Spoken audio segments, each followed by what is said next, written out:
If you love podcasts, well, I've got a great one for you for this summer of 2022. It's a brand new one by somebody who's been doing podcasts for a while now successfully. And it's all about crime. Some of us love these crime podcasts. Well, this one is how the mob came to run a small Midwestern city. The name of the podcast is Crooked City, Youngstown, Ohio. It's by Marc Smerling, who's a filmmaker and host on the podcast. Some people may remember him from Crime Town, another series of podcasts he started about 7-8 years ago, which focused on Detroit, Michigan, and Providence, Rhode Island. Marc, good to have you in the program. First, why Youngstown, Ohio? When we were looking for the title Crime Town, we came up, Alex Bloomberg came up with that name, and I Googled it to see, if there's anything else out there. And there's a David Grann article in the New Republic about Youngstown, Ohio. And it was all about, what this story is about. And I was reading it and I'm like, wow, we should be doing Youngstown. So it was always sort of the plan to do Youngstown, Ohio. We just didn't get there in that show. Now, Youngstown, Ohio, a place that once was a vibrant city because of all the steel production, the steel mills go out of business. There's a huge economic transformation and the mob is able to take advantage of it. Do I have that about right? Well, the mob was always there because there was so much cash generated by the steel mills and the blue collar workers who were making good money in a very dangerous job, like to blow off steam on a Friday night. Gambling became basically every bar, every pool hall had a table, slot machines. So it was the mob had sort of infiltrated, and the mob came from Cleveland and Pittsburgh. There is no Youngstown mob. It was a Cleveland faction and the Pittsburgh faction, and they went to war. When the steel mills started to close, that's when the wars started to get more violent because the territory became more dear. And of course, they're competing over a limited amount of steel workers at less mills, and it gets more and more violent. And in addition to the violence, the corruption of Youngstown officials was rampant. What did you find in putting the podcast together about Youngstown? What jumped out to you, or what surprised you? Everything surprised me. I mean, I'd done Providence, Rhode Island, which had a history of corruption, but nothing compared to this. The sheriff was always owned by the mob. The mayor was always owned by the mob. Judges, one of the mob bosses later on would make money by fixing cases for drug dealers. That's how powerful they were. He had in his pocket the county prosecutor. I mean, the town was wide open. Completely wide open. And in the midst of all of this, in the 1990s, emerges this former football star named James Trafficant. Some of us who covered Washington for a long time remember him as perhaps one of the most colorful members that the US House has ever seen. He used to end a lot of his speeches with, "Beam me up, Scotty." And he had this wild sort of buffet of hair. Why was it that despite his being so seemingly crazy to the rest of us, the folks of Youngstown loved him so much? Well, he was an advocate for Youngstown. When the federal government had forgotten Youngstown, the steel mills had left. The people of Youngstown felt betrayed. They had a good living, they had a good life, and suddenly there was nothing there. There was no jobs, families were broken apart. It was a really, really rough town for blue collar workers in Youngstown. And here comes James Trafficant, ex-football hero, drug counselor, running for sheriff.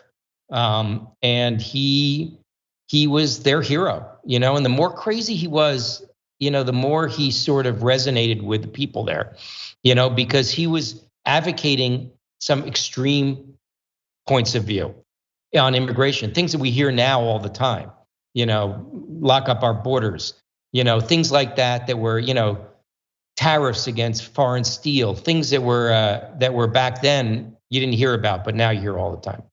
There was some suspicion back in the 80s and 90s, and until James Trafficant essentially went out of Congress, that he was corrupted by the mob. Do you have a point of view on that? I don't think it's suspicion. You have to listen to the podcast, but he was caught on a tape admitting to taking bribes from the mob, put on trial.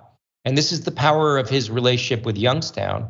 He made a motion. The trial was in Cleveland. He made a motion for some members of the trial, 6 members of the trial, to be from Youngstown, and won that motion.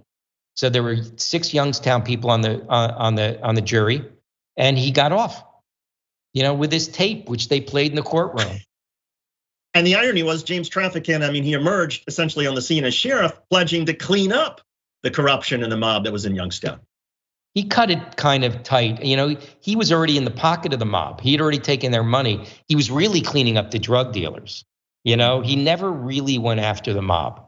And as he went on and on in Congress and time went on, they eventually got him on corruption charges in 20 years later. He did 8 terms and then he finally fell. As we mentioned, you did Crime Town, which was the podcast that came out in 2016, focusing on Detroit and Providence. You had a pretty good run with that. Have you found similarities between Detroit, Providence, and Youngstown? Something that sort of binds them all together regarding crime and corruption? This is going to sound like something we all know, but when you take people's jobs away, when they don't have a way to support themselves, your community crumbles. And as your community crumbles, crime rises. Crime for desperation, drugs, but also organized crime. It becomes the only employer in town. And organized criminals, the mafia takes advantage of those situations.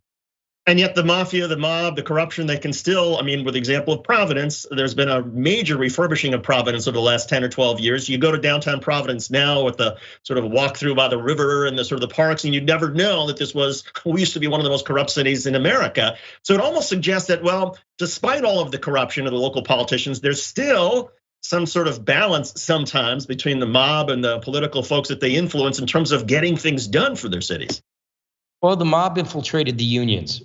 And the unions, particularly the laborers union, the Teamsters unions, they are, I think they're cleaned up now, but for a long time, Jimmy Hoffa, they were in the rackets. So you would have all these businesses that had to deal with corrupt union officials. Unions can get a lot of votes out for politicians, so they had a lot of power in the political structure. So it's like a disease, it sort of infiltrates all aspects of society. I've always, I love listening to podcasts, and as somebody who was, started off, as a broadcaster, the whole sort of medium fascinates me because whenever a journalist puts together a story, there's a certain amount of time you put towards the research and the reporting and talking to people, and then there's a certain amount of time you have to put towards the assembling of your story, of sort of crafting the TV package or crafting the radio podcast, whatever it is. How do you split your time? I wonder if you can give us a breakdown. How much time do you just spend actually just sort of doing the research and the legwork in Youngstown? And then how much of the time for this podcast was spent in actual production? Yeah, well, these stories, they're old. So I usually go there early on my own, see who's around, start to, develop sources, see who's going to talk about things. Also looking for found footage, whether that's old TV footage like the Youngstown, the Mahoning Valley Historical Society had a cache. WKBN was really helpful. Those tapes and the court records of trafficking, all that adds so much to the story. That process is a 2 to 3, 4 month process. And then I add producers for cutting and, we start to put the thing together.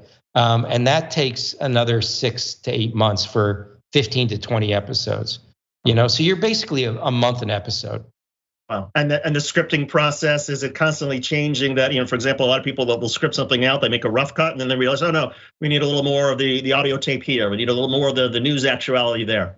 Yeah, well, especially for these stories, because the characters we're trying to find are characters who touch multiple parts of the story. The mobsters who lasted a long time, who rise and fall. It's very like Fargo, the TV series, So you're constantly finding out new stuff and saying, oh, this guy actually touched this part of the story. We got to get him back in the story. So we will do, we've done 50, 60 iterations before we lock an episode. Was it very difficult finding people to talk about this in Youngstown? Most people with these stories are far enough away from it now. So they've either talked about it already, or they're kind of ready to talk about it. I always tell my producers, everybody wants to tell their story. At some point, if you live a life, you want to talk about it. And you got to kind of be there to catch that ball when it's pitched. So, that's a lot of the job, is finding stories where people are still alive, but it's far enough in the distance so they don't feel like they're at a liability to talk about it. And then there's people who are never going to talk about it. The mob boss in Youngstown who I met, Lenny Strollo, He was kind of back and forth with me for a couple months. I met him a couple times. He was 92, very, very spry in his lawyer's office. And I think he was kind of playing with me a little bit, but he unfortunately died before we ever came to some sort of, conclusion. But, there are people that will never tell you their story.